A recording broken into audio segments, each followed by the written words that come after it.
Hi, this is Dave O'Mara, and this is 5 by 5 on Thursday, May 5th, 2005.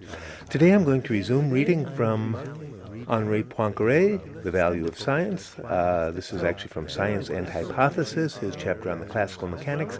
I'm continuing with his discussion on inertia and on alternate possible laws of the principle of inertia.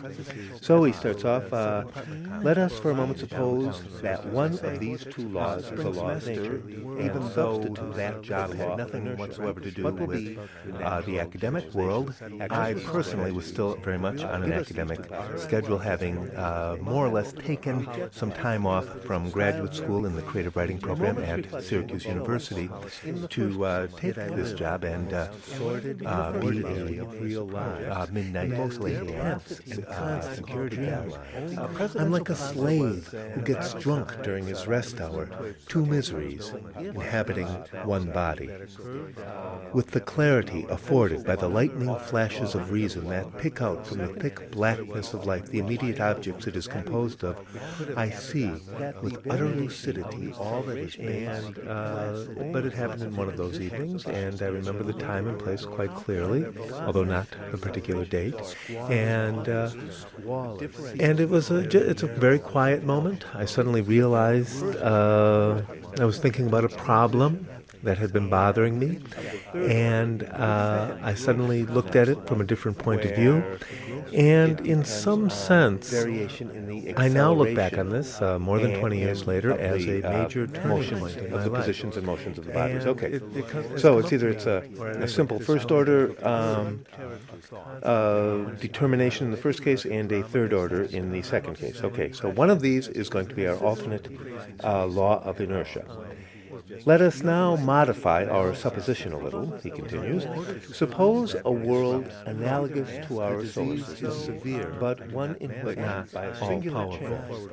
When some problem is important to the immediate self-interest of the organism is capable of applying its full intelligence to the problem, producing complex, coordinated, goal-oriented behavior or lucid, insightful metaphors. But when immediate self-interest is more distant, when the organism is asked to engage in social role in place, maybe they've had one delicate, I haven't back.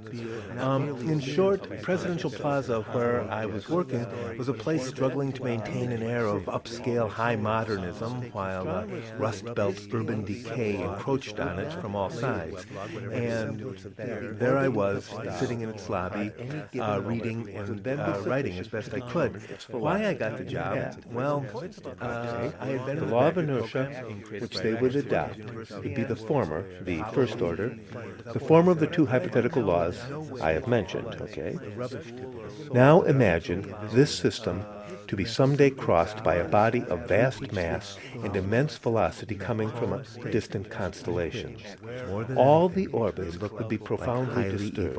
Our astronomers I've got to try that. It's just one more time. It's so good, and I didn't quite get it the first couple of times.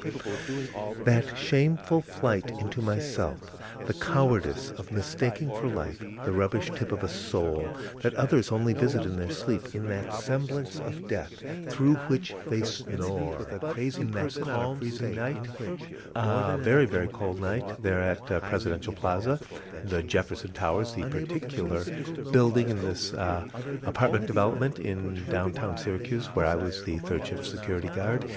I'm going to talk about the intellectual climate that I was in. This is pretty much a one-person intellectual climate.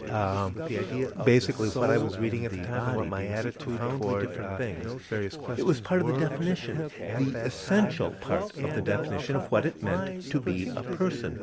Up till that moment, the question of personhood had been, is there someone up there, meaning living in the person's head, rather than is someone there, this being standing before me.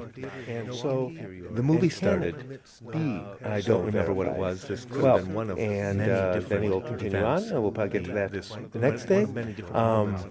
I think this is a really, really great discussion here, in that he establishes an imaginary system where rational beings would come up with a different science, a different celestial mechanics than the one which we have, because the experience set that they have would be different.